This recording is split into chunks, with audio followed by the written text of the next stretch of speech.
This passage, Philippians 4 verses 1 to 9, there are 7 practical principles to develop spiritual stability. At i-cap na po natin yung 4. Kung natatandaan po ninyo, I already gave you the 4. Sino po nakakalaala? Yung una, cultivating harmony in the church fellowship. So, hindi po lamang doktrina ang makakapagpatatag sa mananampalataya, harmony as well. So, cultivating harmony.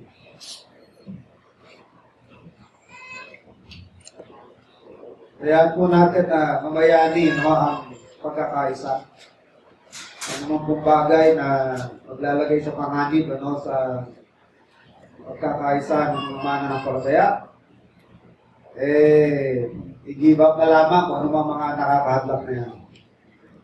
Ating mga preferences, alang-alang po sa pagkakaisa. Tandaan po natin, unity cannot be achieved without humility. Because for as long as someone is not willing to give out his views, when somebody is not willing to surrender his preferences, at pagka hindi siya masusunod, mag-walk out or guguluhin, at tayo tutulad sa nakagawian ng mga politicians natin na natalo na, ayaw pa rin concede. Talagang matatapos na yung termino ng nanalo, tuloy pa rin na recount. Ang matuklasan, tapos na yung term. Isa-isa. Wala na rin isa-isa, At dahil feeling niya, sa politicians natin, wala namang natatalo, di ba? Pero lang nadadaya, pero walang natatalo. At pag natalo, hindi susuportahan yung nanalo. Yata nangyari ngayon sa barangay captain namin sa Katuparan. Yung buong ticket niya, puro oposisyon. Sa ticket niya, yung captain lang ang lumabas. Kaya hindi supportive yung kanyang mga cabinet members niya, councilors niya. Kaya wala na siyang balak na pagpuli next barangay elections.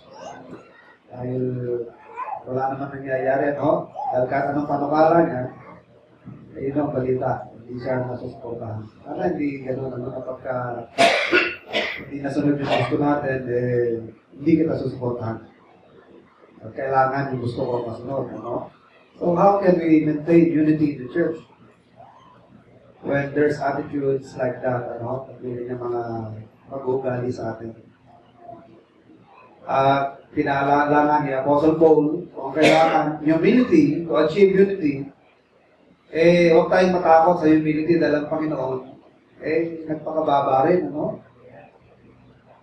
Supposed to be, wala siyang dahilan para gawin yun, Dahil Diyos na siya, Pero binigyan niya tayo ng magandang halimbawa. At sabi nga niya, tularan niyo ang aking halimbawa. Diyos na nga siya, di ba? Siya po'y nagpakababa. Hindi niya iginiit ang kanyang pagka-Diyos. Being in the form of God, thought it not robbery to be equal with God, but made himself of no reputation. So, kung ating Panginoon, ginawa po yan, sana po tularan din natin, Sa ang Panginoon nga, napakaraming may pagmapalaki na gawa yan. Tayo pa na hindi naman tayo perfect. Wala naman tayo monopoly ng wisdom. Nasa iba lahat ng wisdom. Sa tingin ko ba, yung naiisip ko, walang mali dyan? Wala ba yung flow? Baka after some time, ma-realize mo, palpak din pala. Diba? So, sana mapuno tayo ng humbleness, humility, in order to maintain harmony and unity in the church. Because that's an equal threat, Hindi ko lamang doctrine. Problem sa doctrine ang makakapag-destabilize isang gawain, kundi pati yung harmonious relationship. Kapag wala po yan sa simbahan, hindi po rin magiging matatag. And how can we stand against the enemy? Kung tayo po mismo, tayo yung magkakagatan. Sabi nga ni Apostle Paul, mag-iingat kayo, baka Pag kayo nagkagatan, baka makonsume kayo. Huwag lang kayo maubos. Sana hindi kayo maubos. Pag kayo magkagatan. So, cultivate harmony in the church. The second one is, hindi ko nakakalala, maintaining a spirit of joy. And joy is possible. Dahil hindi naman po happiness ang ating pinag-uusapan. No?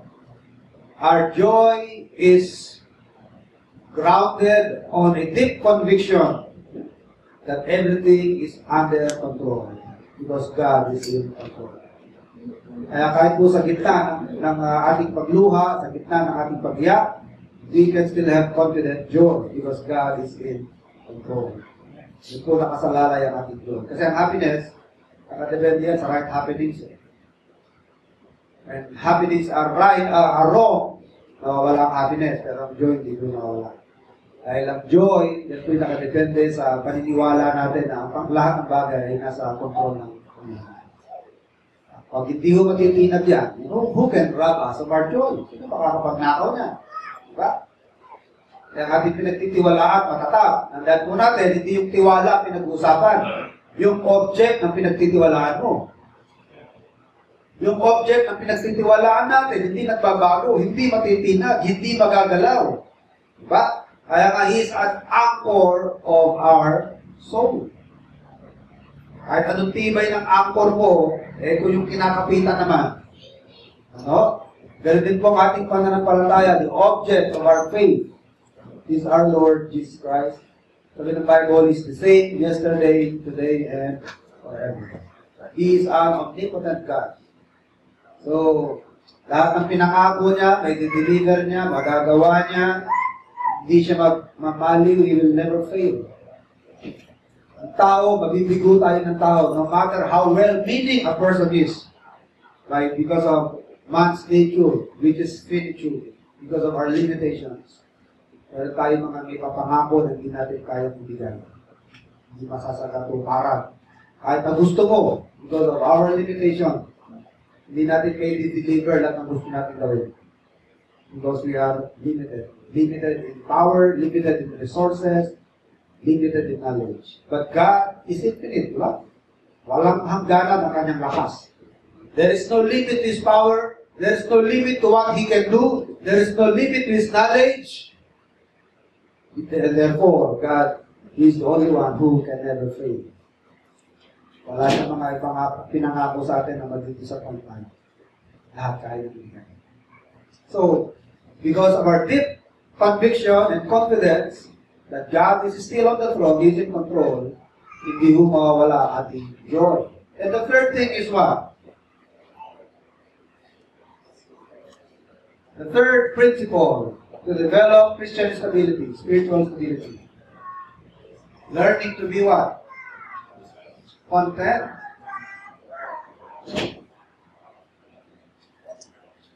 Pangalawa, kaya nga sabi sa atin ng Bible, rejoice in the Lord because only the Lord will never change. Lahat ng bagay, lahat ng tao magbabago. Kaya ang ating rejoicing ay sa Panginoon. Siya lamang ang hindi masapag sa atin. And then, sabi ng Bible sa Philippians 4, let your moderation be known unto all men. The word content here is actually graciousness, meekness, or moderation. Okay? It should be tender, kind-hearted. Kasi pag wala sa atin yan, masyado tayong babagsik, ano? Ano tayong magiging peacemaker? Ano tayo, immovable, very rigid. Wala sa iyong benefit of doubt. Wala sa iyong margin. Wala sa iyong leeway. No margin for error. Parating hindi pwede magkamali. Tanong natin sa sarili na tayo ba, hindi nagkakamali. Diba sa atin ang Bible, if we will not forgive men their trespasses, neither will your Father forgive you your trespasses. Sino po ba ang kausap ng Panginoon doon sa kanyang mga binitiwang kataga? Mga mananampalataya po yan. Pero bakit mo pinag-uusapan? Pag hindi ka maging makapatawad, kahit ang kasalanan mo hindi papatawarin, hindi mo yan tumutukoy sa kaligtasan na mawawala. Tandaan po natin, matagal na po tayong forgiven. Ano? Forgiven na po tayo. But, the sense of forgiveness, yan po pwedeng mawala sa atin. Hindi po ipaparamdam ng Diyos sa atin yan, yung kapatawaran na yan. Pag hindi tayo makapatawad sa kapwa. If you are harboring grudge or unforgiving spirit towards somebody, meron kang puso na hindi mapagpatawad, unforgiving, hindi po ipaparamdam sa iyo ng Diyos yung sense of forgiveness. Yan ang sinasabi ng Panginoon, if you forgive not men their trespasses, neither will your Father forgive you your trespasses. Maganda po, i-apply po natin mga kapatid, ang pagiging kind-hearted towards other people. Graciousness towards other people. Yun po tinuturo dyan ng Philippians 4 na let your moderation be known unto all men. Moderation is meekness, gentleness, kind-heartedness. Hindi naman po nangangahulugan niya na ang pagkakasala, papabayaan mo na lang. Hindi naman ibig sabihin niya. Ano? You point people their mistakes. At the same time, maging forgiving ka rin, maging makapatawad. Na humingi na sa atin ng tawad, pasensya ka na, ganito lang ako eh. Hanggang 3 ulit lang ako. Diba? Tinatanong ng Panginoon, ilang ulit po ako makapatawad sa kapatid ko? Ano sabi ng Panginoon? 7. Pakilang ulit po ba? Ang sabi ng Panginoon? 7 times 7. So, ilan ang kapatawaran daw? 490. Nabilangin nyo. Nakakadalawa ka na. Pero ka bang 488? Pag umabot po sa 490, tapos na? Hindi yun. Hindi yun ang ibig sabihin. Ang mga Oriental people, they are fond of what? They are fond of hyperbole, using hyperbole. Exaggeration. Kasi tinatanong lang na kawagat, ito eh. Panginoon, makailang ulit po ako magpapatawad sa kapatid ko? Baka 7 ulit? In-exaggerate ng Panginoon. 40 times 7. Sabihin, marami. Hanggat humihingi sa inyo ng kapatawaran, kahit umabot na ng 4,900 yan. Kung hanggat patuloy siyang humingi ng kapatawaran sa iyo, pagpatuloy mo pa rin ang iyong pagbibigay ng kapatawaran.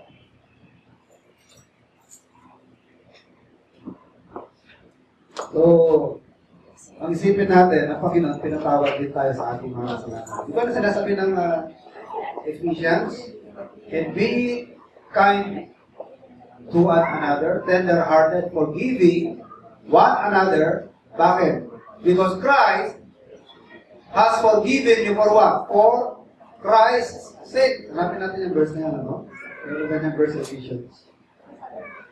And be kind one to another, tender-hearted.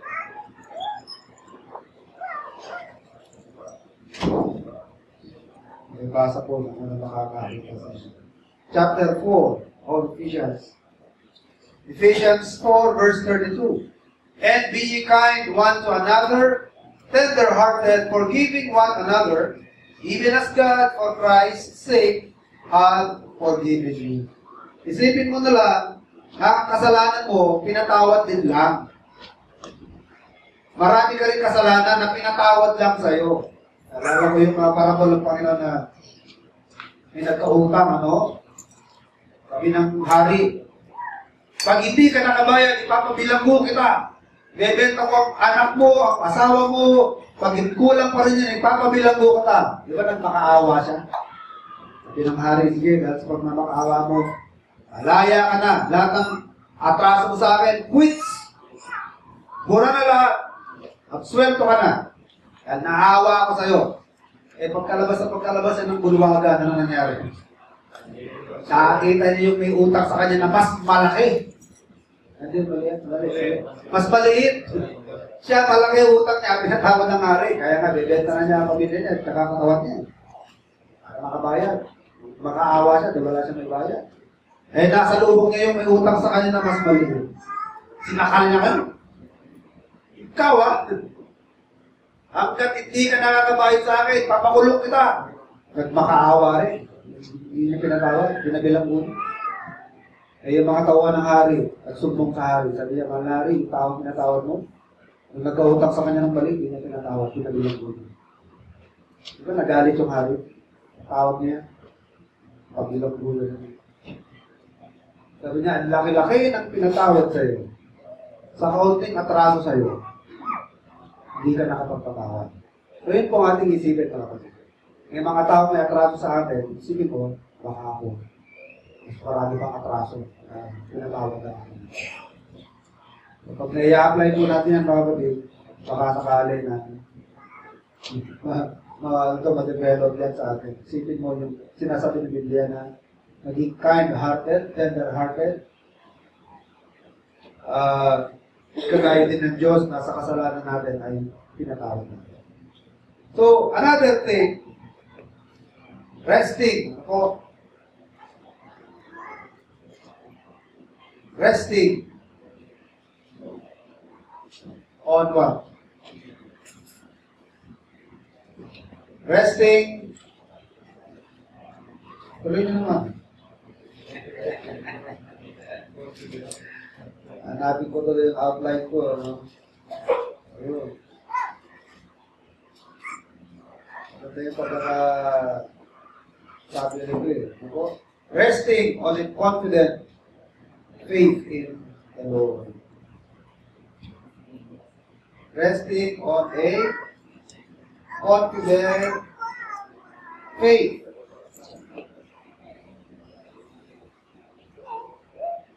Faith in the Lord. The Lord is at hand. Sabi dyan ni Paul, the Lord is what? Near. He is near. Malapit lamang siya. Hindi siya malayo. And that is a source of confidence for us. Ang Panginoon, hindi malayo. Andyan lamang siya. Kahit nga sa mga unbeliever, malapit lang ang Panginoon eh. Ano niyo ba yun? Diba sa preaching ni Paul sa Mars Hill, if haply they might feel Him. Because He is near. Andyan lamang ang Panginoon. Nangungusap araw-araw. Pag may namamatay, pangungusap ng Diyos siya. Pag may nagkakasakit, pangungusap ng Diyos siya. Pag may mga dilubyo, disaster, pangungusap ng Diyos siya. Andyan lamang ang Panginoon, napakalapit po dito. At nararamdaman natin siya. Lalong-lalo na ng mga mananampalataya. Napakalapit niya sa mga mananampalataya. And Christians are what? We are expected to pray when we have problems. Sabi ni Paul in verse 6, 4-6 of Philippians, in everything by prayer and supplication with thanksgiving, let your requests be made known unto God. Sabi nung naunang phrase dyan, be careful for what? Be careful for nothing. Ang ibig sabihin niya ng be careful for nothing, hindi sabihin na hindi ka maging maingat, hindi mo yun ang ibig sabihin ng careful yan. Huwag ka maging ano po, anxious or worried sa kung ano-anong bagay. Ano pong antidote sa ating cares, sa ating mga alalahanin? Ano pong antidote, anong cure sa ating worries? Yan na nga po, mga kapatid. The antidote to our worries or cure our anxiety, prayer. But what kind of prayer? Thankful prayer. We are expected to cry unto the Lord in prayer. Pero hindi po blaming prayer, hindi doubting prayer, hindi questioning prayer. Hindi parati mong ina-analyze ang mga ginagawa sa'yo ng Panginoon. Panginoon, nakakahalata na ako, Panginoon. Parang hindi nyo na ako tinatatanan ng problema. Isipin ko rin, baka naman ang problema mo eh, self-induced. Kumbaga, ikaw lang nagdala ng problema sa sarili mo. Man-made, self-induced. Dami namang sinabi Diyos sa gagawin, di ba? Binibigyan tayo ng babala sa Bible, yung dealing with people. Di ba maraming babala? Sa pag-aasawa, may babala pa mo. Anong babala sa pag-aasawa? 1 Corinthians 6:40. Kung masasabihin hindi nagbabala pa mo. Amen? Maka-amen. Anong babala ng Panginoon sa pag-aasawa? Kung sabihin nagkulang ang Diyos. 1 Corinthians 6:14, be not unequally yoked with unbelievers. Baka mag-complain ka, paano naman po mag-aasawa ng believer? Kakaunti ang men. Anong solusyon dyan? Talaga ng men. Ayan mo, masave. Diba?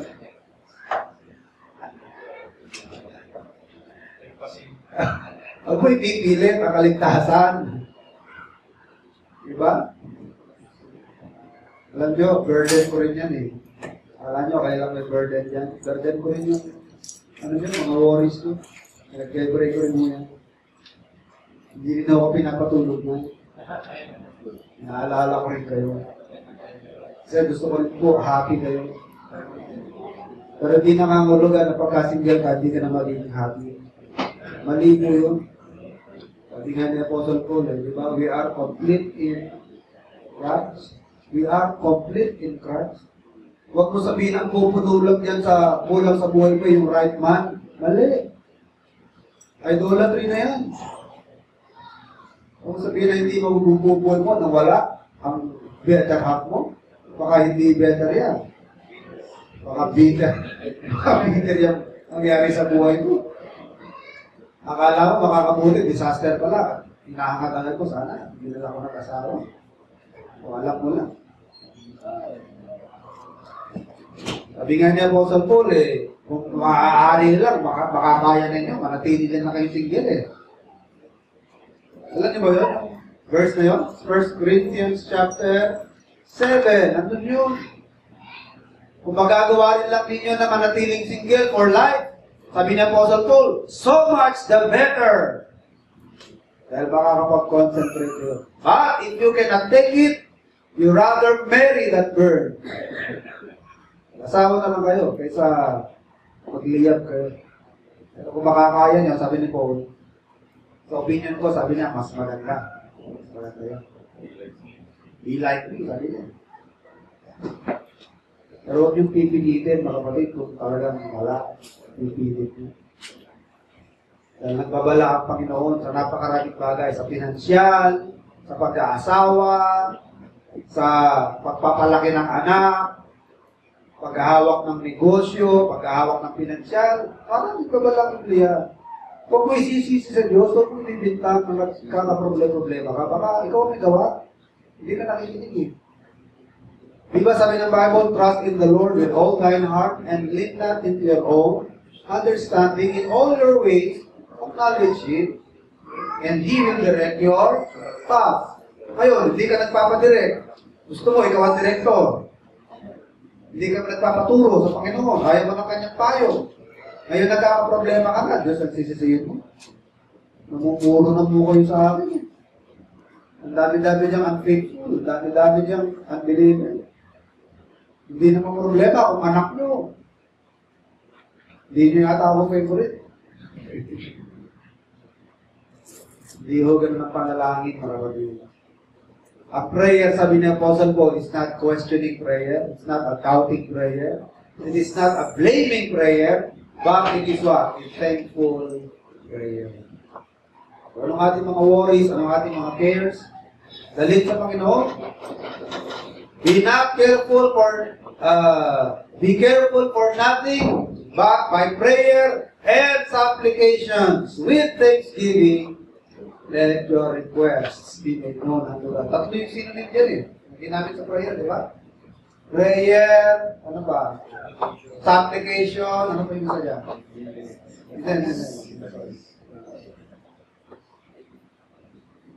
Request, di ba? Request. Yan yun Ibig sabihin niya, lahat ito mga kapatid, these are all what? Petitions. petitions to God. And in our petition to God, hindi tayo naninisi sa Panginoon, nagko-complain, nagdududa, nagtatanong, kundi ang attitude natin na dinadala sa prayer, ano po? Attitude ng pasasalamat. Like prayer. Alam niyo po, baka sabihin nyo, ano kaya yun? Ang problema ng ako. Bakit kayo pasasalamat? Okay lang ako nagkakaproblema, doon pa ako magiging mapagpasalamat. Alam niyo po ba na may logic yan sa thankful prayer? May logic yan. May reason dyan. You know why? Ito po mga kadahilanan niya. Why Christians can be grateful in their prayers? Ano po mga dahilan niyan? Ano? Because the Lord promised that no trial that will be too difficult for us to handle. So, bakit po ang prayers natin when we have troubles, should be thankful prayers. Dahil meron pong pangako ang Panginoon sa ating mga trials. And the promise is what? 1 Corinthians chapter 10, verse 13. That no trial that a believer will face will be too difficult for you to handle. Hindi tayo bibigyan ng mga pagsubok o mga trials, difficulties na hindi natin makakayanan. Pagsisunguling ba ang Diyos sa atin? Basahin niyo yung 1 Corinthians 10:13. Basahin niyo ulit. There hath no temptation, sabi niya, or trials, taken any man, but such is what? Common to man. But with the temptation, sabi niya, the Lord will what? Will make a way of escape. So the Lord promised what? Relief. The Lord promised relief. Kaya ngayon sa favorite phrase sa Bible, and it came to pass. Hindi nyo ba natin-trace ang inyong mag-history ng buhay nyo na ang dami nyo yung trials na pinagdaanan? Ano nangyari? Di ba it came to pass? Near-death situation, yung halos maluka-luka ka na, halos mabaliw ka na, hindi wala ka nang matakbuhan, kahit magulang mo, kahit takbuhan mo, wala rin magawa. Lalo na kung pastoral lalapitan mo. Ay kung nga sa inyo, lahat ng bagay tutulungan ko kayo, wag lang pera.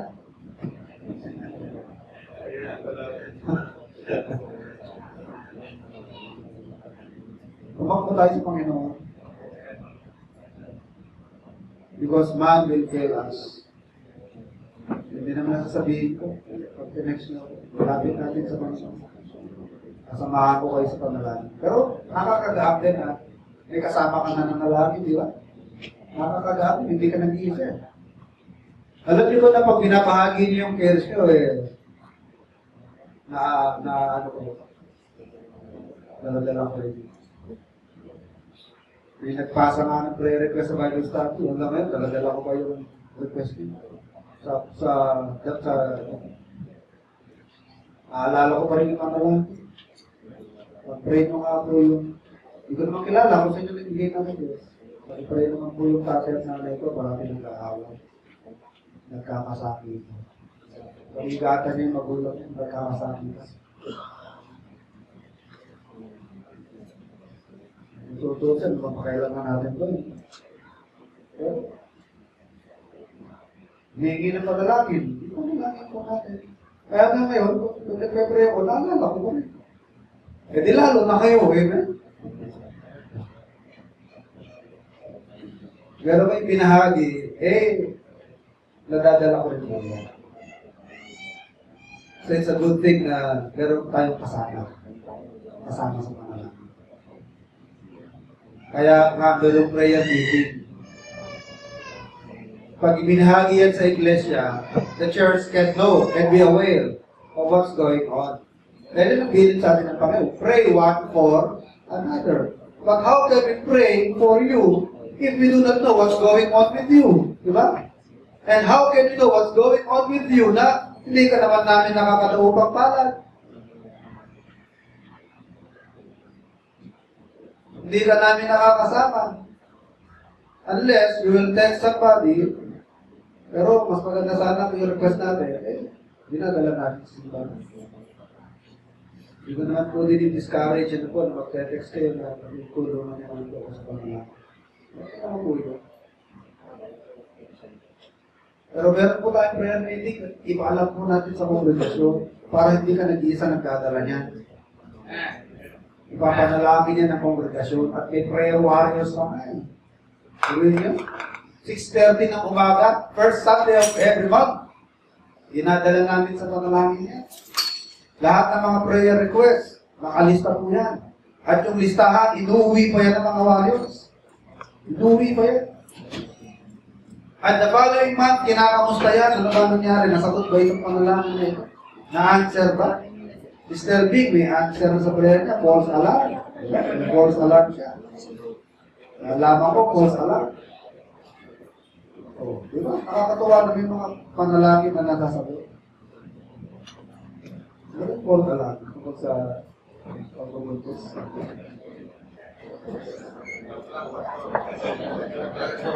Habit ako. Kasi ang prayer yata nila, huwag na magkaanak ulit kasi high risk si very high risk si Mr. B. Hypertensive siya. Kaya, hanggang ngayon, isa pa lang si Happy. It could mean life or death. So, mga kapatid, prayer with thanksgiving.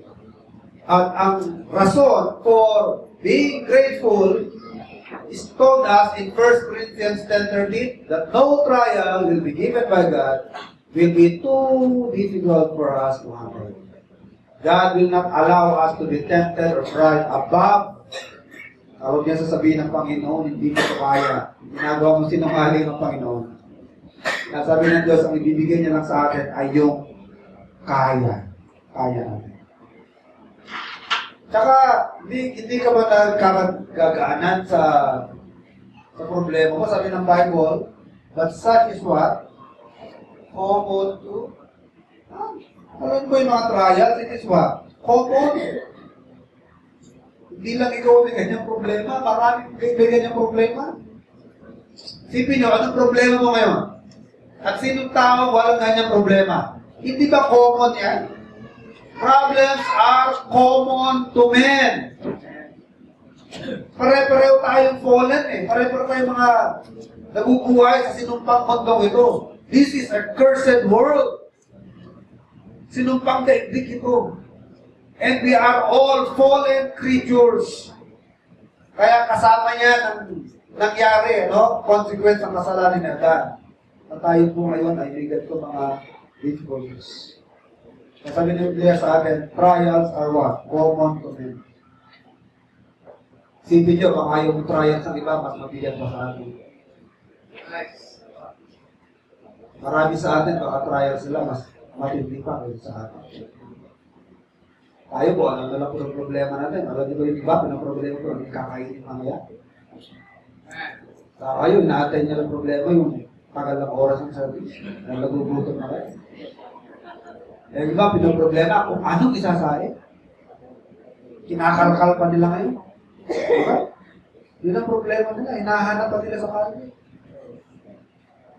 Nagsasubsist sila sa halagang 50 pesos araw-araw to feed their family. Doon lang sila sa kariton.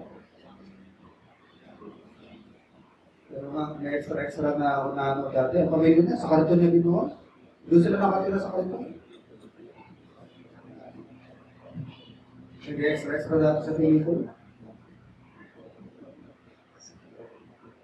Ako, pinoproblema ko lang, pang-pa-Islam, pero sila. Kariton.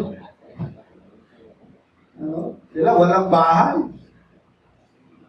Eh ako nga, malapit ng babubungan. Malapit na. Oh. Sila, wala. Diba? Eh, masyado kang na-engroll, masyado nakatutok sa problema mo. Sige mo, marami bang mas malala ang problema kaysa sa'yo? May kasabihan na, I kept grappling over a pair of shoes. Nagre-reklamo ako na wala akong sapatos. At dami pa ng tao, walang paa. Sapatos lang ang problema mo. Ang problema mo, hindi Nike. Bakit Adidas lang? Bakit Grosby lang? Grosby. Grosby pa ba? Bakit Puma lang ito? Bakit Puma? Pumapatay. Pumapatay sa baho pag tinawisan. Ba't hindi Nike? Yun lang pala problema mo, brand. Yan pag tao, problema nila. Wala silang prosthetic. Ano? Yan, prosthetic. Ano? Wala silang pangsaklay. Dahil wala na silang paan. Ay, ibig sabihin naman mga kapatid, ang dami-dami natin ng problema, ang daming tao, mas grabe pa pala ang problema kaysa sa atin. So, isipin mo na lang, problems are common to men. At ang promise ng Panginoon sa atin, He will not allow that we be tried with temptations or trials which is above what we can bear. And the Lord promised relief. Second reason for gratitude sa prayer. Bakit tayo dapat maging magpasalamat? Not only because of 1 Corinthians 10:13, but because also of Romans 8 verse 28. Nang lahat ng trials natin, mag-e-end saan? Good of the believer. Magtatapos yan sa kabutihan ng mananampalataya. Yan po ang ending ng lahat ng trials. Dahil napakatalino ng Diyos. Nagagawa niya, nasisircumvent niya ang ating mga trials na magiging ending, kabutihan ng mananampalataya. Ano sabi ng James 1? Knowing that the trial of your faith worketh patience.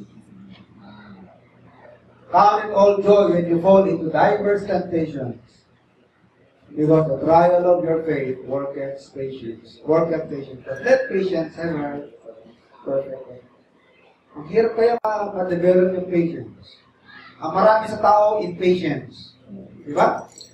Sana ako dyan, sa walang pasensya, lalo sa traffic.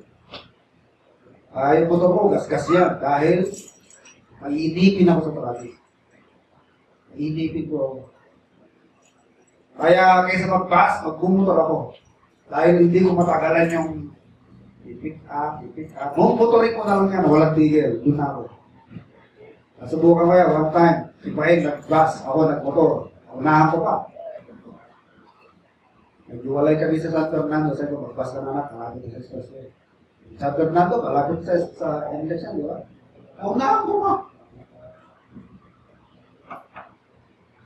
Marami sa atin impatience. Mahirap kung mahanap ang impatience, mahirap ma-develop yan. Huwag tayo tumulad sa na, Lord, give me patience, I want it now. Preparation of patience, Lord, I want it now. Hindi ko nakukuha yan sa isang tulog o isang panalangin. Paano ko nakukuha ang patience, mga kapatid? Through trials. Through trials. Paano kung magkakaroon ng patience, ayaw mo ng trials? So, welcome natin ang trials, mga difficulties. Welcome natin yun. Hayaan po natin na yung trials na yan is to what? Test our faith. Ano yung i-test yung faith? Kailangan matesting yung faith na yun eh. Di ba? Sabi natin, maganda mga pangako ng Diyos. Sabi natin, malakas ang Diyos, matibay ang Diyos.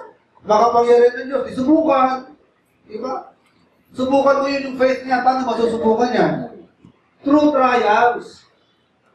Hindi mo matetest yan, hindi mo magagamit, hindi mo matetest yan eh. Kumbaga, meron sasakyan, kailangan i-test mo. Meron kang ginawa, subukan mo. Hindi yung ang ganda oh, ang ganda oh. Parang parpo, ang ganda oh. Ayaw mo namang ilaot. Diba? Kahit anong ganda ng barko, hindi ginawa ang barko para sa pier. Para saan ang barko? Pumalaot sa mga lugar na wala nang natatanaw ng isang bundok. Yun ang purpose sa barko. Kahit anong ganda ng barko, ang kinang ng barko, hindi yan dinisenyo para parati lang naka-park sa umang. Kailangan. Ganun din po ang pananampalataya, mga kapatid. Ang dami natin napakinggan tungkol sa Diyos. Naniniwala ka kamo sa mga narinig mo. Kailangan matesting yan. Diba? Ayaw niyo bang testingin ang mga pangako ng Panginoon? Di ba magandang masubukan niya? Yung mga tiwala natin sa Panginoon, ang Panginoon mga challenge, di ba? Prove me! Alam niyo po yung tithing, matagal na tayo pinuprove niya, matagal na tayo pinetest niya. Sa totoo lang, kahit matagal lang mana ng palalaya, pinuprove pa rin niya. Pinetest pa rin niya. Pero yan lamang ang nag-iisang command ng Panginoon na may kahalong prove. Ewan ko, meron pang iba. Sabi niya sa tithing, prove me. Prove me.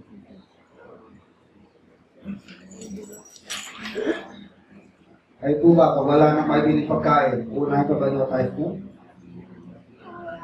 Sino rito yung, may tindahan niyo naman siguro, no? Bili ko na lang ng bigas to tithe ko ito. Pwede ho bang nasusunod na lang? Tithe ho ako mo. Pwede ho bang nasusunod na lang yung tithe ko? Alam niyo po mga kapatid, seek ye first. And all these things will be added unto you. Sinabi ko sinabi ko nung balo kay Elijah na, ano ka ba namang pastor ka? Sinabi ko sa iyo, ito, huling kain na namin, last meal. At pag kinain namin ito mag-ina, hihintay namin kamatayan, nahihiga na kami, at mag-aantay ng kamatayan, 3 taon pang natitira sa famine. Last meal na nila. Ano sabi ni Elijah? Cook for me. Magluto ka muna para sa akin. Pero kasasabi lang ng babae, huli na ito. Wala nang laman ang lalagyan ng arena. At pagkaluto ito, wala nang tira. Sabi ni Elijah, nahin mo. Hindi po, hindi pa ng palataya yan, di ba? Sabihin ng babaeng balo. Hindi pala kayo mga pastor. Baptist. Ang lalaki ng katawan nyo, unahin pa kayo. Pero niyo po mga kapatid, ang ibig sabihin ng inuna niya sa Elijah, ibig sabihin niya, inuna niya ang Panginoon. Because Elijah represents God, represents the message of the Lord. So, she sought first the kingdom of the Lord. In-apply niya yung seek ye first. So, inuna niya ang man of God, inuna niya ang Panginoon, because seek ye first, ano yung mag-resulta? Diba? 3 years of sustenance. Tuwing bubuksan niyang arena, may lamang. Tuwing ububuhos ang kanyang langis, hindi nauubos. Parating meron. Alam niyo ba na yung 3 years na natitira, si Elijah, doon na rin tumira, doon na rin kumain. Kasi yung unang nagsusupply kay Elijah, uwak, di ba? Dinadala sa ng uwak ng karne at tinapay. Pero, hinayaan ng Diyos na yung baptist matuyo. And that's a sign for Elijah for next move. Meron panibagong pagkilos na dapat mong gawin. So, pinatuyo na ng Diyos yung batis. Wala nang problema sa Diyos Pagtuyo o hindi, kaya pakainin ng Diyos ang kanya.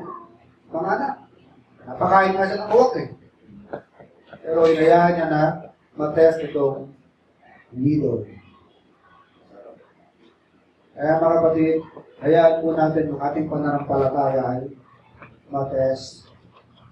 Dahil ang sinabi naman ng Panginoon is, all things work together for. Sabi natin, magandang Bible, magandang mga promises. Magaling ang Diyos, malakas ang Diyos. Jadi i-test natin yan, di ba? Bibigyan ka ngayon ng Panginoon ng mga difficulties in life. At doon mo naman ipapractice ngayon yung faith mo. Baka mamaya, konting diferensya lang. May kilala kang Bombay? Agit tagapagligtas mo sa problema mo, Bombay. Ilang percent? Okay. Alam tayo. Ilapit sa Panginoon ang problema, di ba? Ilapit sa Panginoon ang problema natin. Seek ye first the kingdom of God. And the third reason why we can be grateful, not only that the Lord promised that He will not give us trials above what we can bear, not only that He promised that all things work together for good, another promise, mga kapatid, is 1 Peter 5:10. Tatlo yan. 1 Peter 5 and verse 10. Lahat ng ating sufferings will end into our what? Strengthening.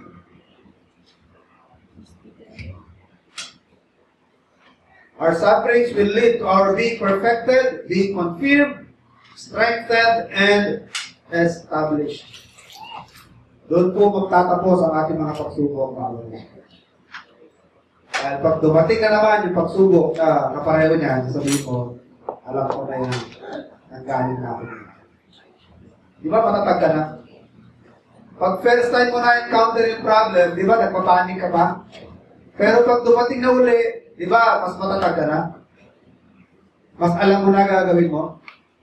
Ang ginawa ko no, tumakbo ko sa Panginoon.